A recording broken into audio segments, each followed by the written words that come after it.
Welcome to the Bold, Black, and Bougie podcast. I am your host, the Megan Lindsay.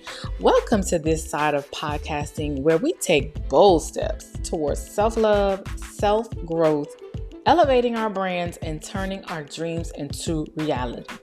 It is my hope that after each and every episode, you leave inspired and informed. Are you ready for your dose of boldness, blackness, and bouginess? Well, keep on listening.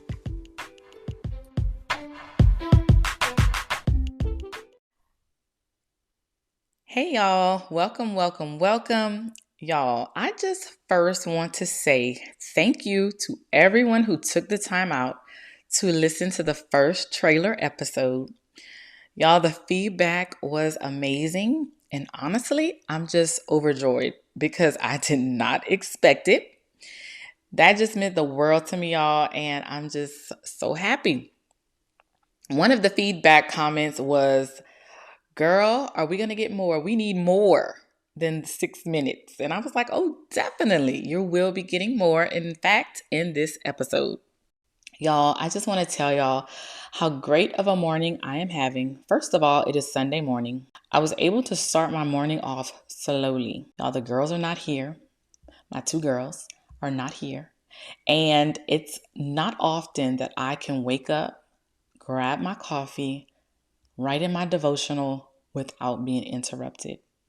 Those moments come far and few in between, and I'm just so grateful that today I was able to do that.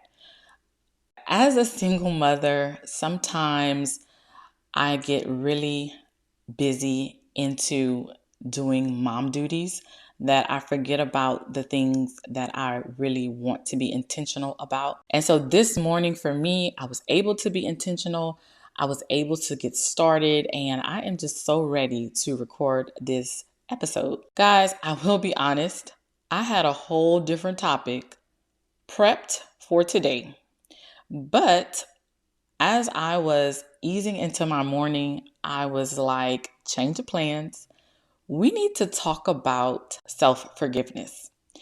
And for me, self-forgiveness was one of the most important things that I learned when I was beginning my self-love journey, which is a journey I didn't even realize that I was beginning.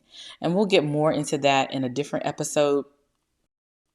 But self-forgiveness was that pivotal moment in my healing, in my self-love journey that happened.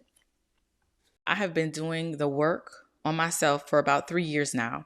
And what I mean by work, I mean intentionally healing, intentionally loving myself, and just intentionally being on this self-love journey.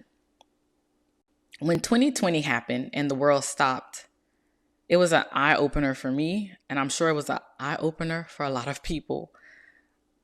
Before 2020, I was just going through the motions of life. I was going to work, come home, take care of my girls, go to sleep, repeat. And then every now and then have some social interaction with my friends and, do non-mom duties. But really, I was just on cruise control. And after 2020 forced us to kind of sit down and stay still with ourselves, that's when I spent a lot of time with self. I was realizing a lot of things about myself. And so after the stay-at-home order and after I was forced to pretty much stay home, I was able to reflect and think a little bit more clearer. I was able to determine what I wanted for myself and my family. And during this time is when the work really started to happen for me. And one of those things that I realized is that I was still harping on the mistakes I made. I wasn't forgiving myself. I did not process the things that were happening. I was just like moving forward without a place to go. Self-forgiveness was not in my vocabulary. It was easy for me to forgive other people, but it was very hard for me to forgive myself. And that was something that I often struggle with, especially for like the bigger mistakes that I felt like I made. I would definitely harp on those mistakes. I struggle with just getting over it and moving forward. It would always play back in my head. And then that's when the negativity started, as far as negative self-talk. I was like, girl, how could you be so stupid? You are better than that. How could you be so foolish? Like, the negative words that we speak to ourselves. And you have to be careful how you speak to yourself, because then you start to believe the things that you're saying. But I had to learn that I was speaking to myself in a negative way that was not okay, and that was hindering my own growth. The way we talk to ourselves can be sometimes more harsh than how other people talk to us. Like, think about, when you're in an argument, and think about, somebody saying something to you, and it could be harsh. But for me, I think I was a little bit more harsher than when I would get into arguments with other people. I had to learn to give myself grace. And most importantly, I had to learn that I am not perfect by any means. I'm not perfect.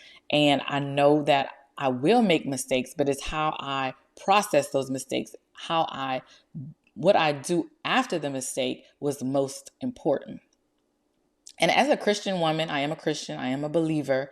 I feel like I was instilled with certain morals and values. And that kind of played a part on me being so hard on myself. But I know that, I serve a forgiving God. In order to properly forgive myself, I had to learn that it was important for me to first separate who I was from the mistake that I had made, or mistakes that I have made. And I had to get out of the habit of labeling myself as a bad person because of the mistake. I had to relearn how to communicate with myself. Instead of labeling myself as bad or foolish, I had to restructure my thinking by saying, you are a good person who has just made a mistake. Once I separated myself from the mistake, I was able to learn from my mistakes. And most importantly, I was able to learn how not to repeat them. I was also able to forgive myself. And that's when the healing process really started for me. Now, don't get me wrong. I'm still a person that makes mistakes. But it's the way that I process the mistakes now is a game changer for me, because I'm no longer dwelling on the past. I'm no longer saying the shoulda, coulda, woulda. I learned that dwelling on the past served no purpose for me. It's one thing to acknowledge your mistakes, but to constantly dwell on them, it will not allow you to move forward. And when I was in that space, I often felt stuck. I often felt like I was moving, but there was no place to move to. And lastly, I learned that I owed myself an apology.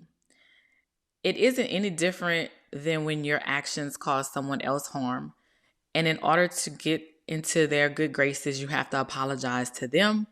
And I had to do that for myself. I had to learn that, hey, in order to get back into my good graces, I have to apologize to myself.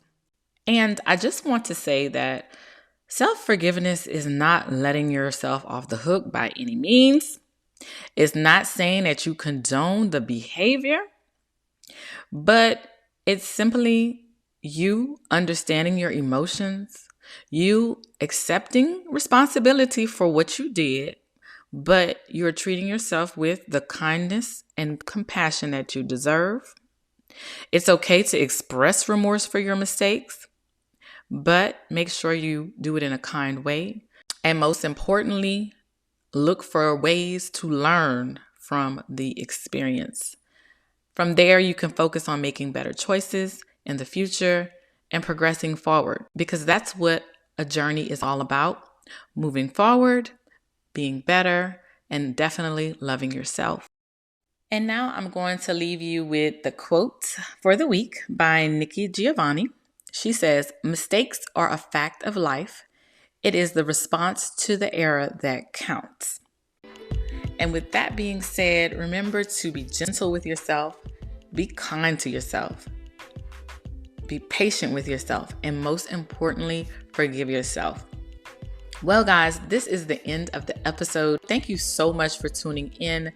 Don't forget to rate the podcast. Don't forget to write a review. And to stay updated on the podcast, follow me on my social media platforms. They will be linked in the show notes. Guys, I'm super excited that you were able to tune in with me on this weekly dose of boldness, blackness, and bouginess. I'm your host, the Megan Lindsay, and I'll see you next week. Bye.